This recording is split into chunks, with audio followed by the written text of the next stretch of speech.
Hey guys, this is Politics with Abby, and I'm Abby. So, a lot of people asked me to do a little comment about the current situation in Russia. So, first of all, I would like to express my condolences for what occurred on the 22nd of March this year at Crocus Hall. It's always a horrible event to witness a terror attack, and so may the victims of this terror attack rest in peace. On another note, I would like to comment on the terror attack itself.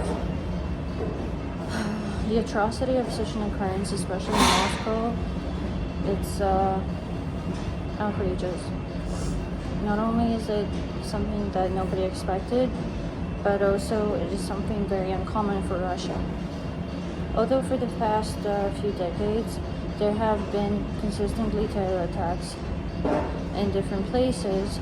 Predominantly, that has been rather in St. Petersburg, and the scope and magnitude of these terror attacks has been limited quite often by special agencies, intelligence agencies, such as the FSB and others which fight against organized crime, including the informational warriors who are part of the informational squad that is a secret, well, not too secret, but a secretive working squad made up of ITs, hackers, and other professionals in the field, as far as I'm informed, under the management of General Shoigu. Basically, they deal mostly with monitoring, analysis of the online sphere to prevent electronic jihad and other types of radicalization and acquisition of illegal weapons, explosives, so on and so forth online, not only in the darknet but also in the open access internet, the world web. So basically, initially, many people thought that it's actually either Ukrainians or Chechens behind this terror attack at Crocus Hall. Of course, Ukraine very quickly commented that they would actually not do such an atrocity, even though very recently drones of theirs were caught carrying explosives near the Moscow Business Center.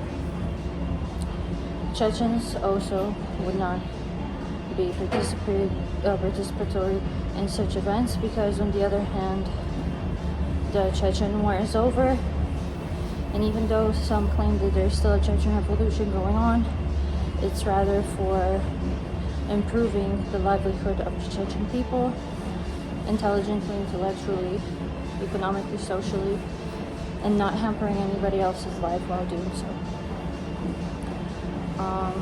ISIS used the media to claim responsibility for the terror attack a bit after the execution of the terror attack. It was found today, a few hours ago, that actually, apart from 11 people who were basically arrested almost right away after the terror attack, 4 of them were brought to court, and they were already sued for their demeanors for this ordeal that they have created. It was found that these people are Tajikistani, and it was found that they're actually representative of ISIS, or rather ISIL, and predominantly a branch of ISIS, ISIS-K, the one that has been active in Afghanistan. They have been known for the worst atrocities so far in the whole of Afghanistan. They have been known for exploding mosques during prayer, for exploding bombs near schools, and they're very much against the Taliban. They're very much against the West. They're against Russia as well.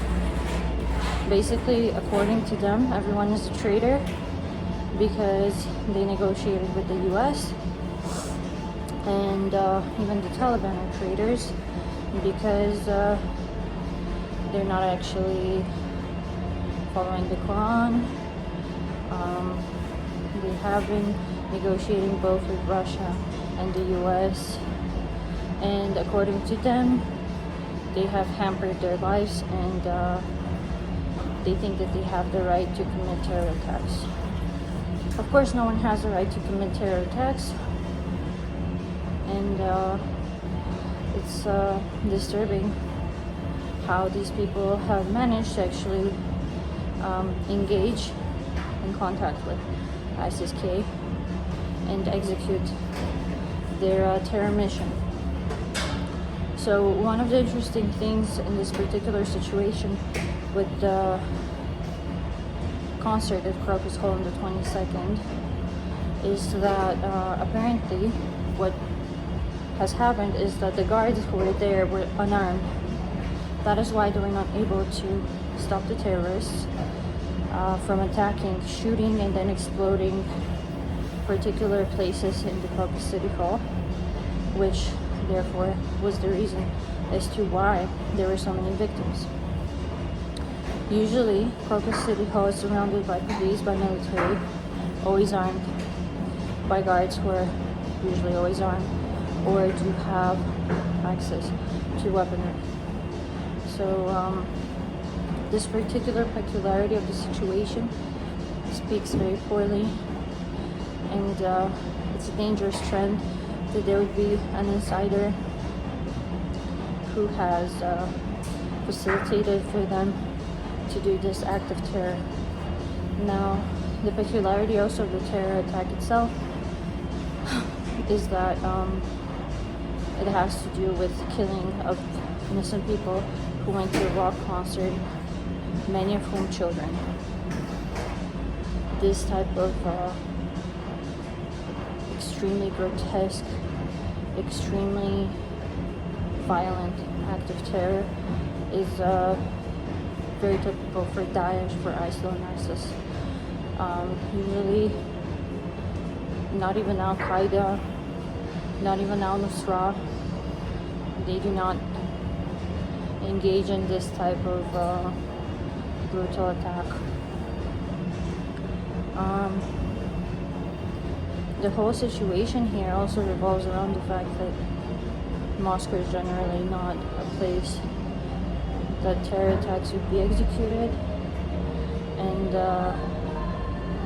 generally the fact that this terror attack took place a little after the elections and a little after the second year of the special operations is also very hampering for people's perception, apart from, of course, so many losses of innocent life.